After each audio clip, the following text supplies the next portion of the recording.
வணக்கம். இன்னைக்கு no all know பால்ல எனர்ஜி பால் எப்படி செய்யறது படி பார்க்க போறோம். தீபாவளி நெருங்கிக்கிட்டு இருக்கு. நான் லட்டு பிடிச்சி கொடுக்குறேன், நான் நெய்யுருண்டை பிடிச்சி கொடுக்குறேன்னு டக்குன்னு நீங்க செய்யக்கூடிய ஒரு ரெசிபி தான் இன்னைக்கு பார்க்க போறோம்.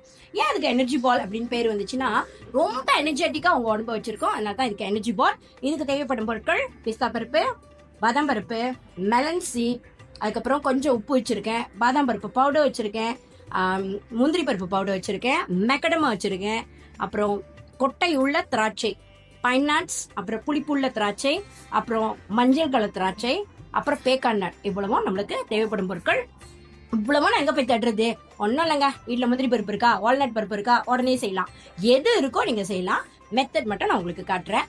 என்ன பண்ண போறோம்னா எல்லா பருப்பையும் ஒன்னா போட போறோம். இந்த சட்னி ஜார் இருக்கு இல்லையா, அதில் போட்டு அரைக்க போறோம்.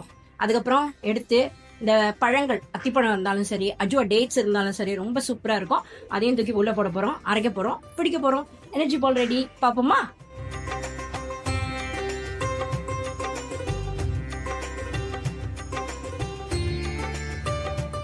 இப்போ முந்திரி பருப்பு போட்டாச்சு, பாதாம் பருப்பு போட்டாச்சு, பிஸ்தா பருப்பு போடுறோம், கொஞ்சமா உப்பு உள்ள போடுறோம்.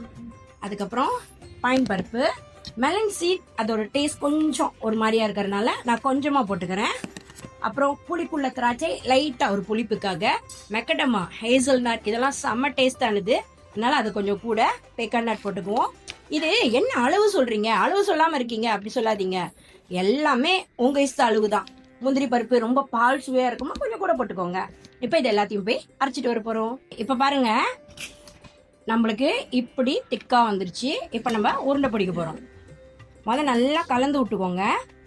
எப்பவுமே நான் முதல்ல இருந்து சொல்ற மாதிரி நம்மளுக்கு சுவை வந்து நம்ம கையில பிசைஞ்சு விடுறதுல தான் வருது. ஸோ நல்லா கலந்து பிசைஞ்சு விட்டுக்கோங்க. இப்போ நல்லா பிணைஞ்சு விட்டுட்டு நெய்யுருண்டை பிடிப்போம் இல்லையா, அது சுட சுட பிடிப்போம். இது சுட சுட பிடிக்க மாட்டோம், அவ்வளோதான். ஓகே, எனர்ஜி பால் ரெடி ஆயிடுச்சு. பாலை உருட்டி வச்சாச்சு. இதே மாதிரி தீபாவளிக்கு செஞ்சு உங்க ஃபேமிலியும் சுற்றத்தாரையும் சந்தோஷப்படுத்துங்கள். எனர்ஜெட்டிக்கான சாப்பாடு கொடுத்து. அனைவருக்கும் நன்றி, நமஸ்காரம்.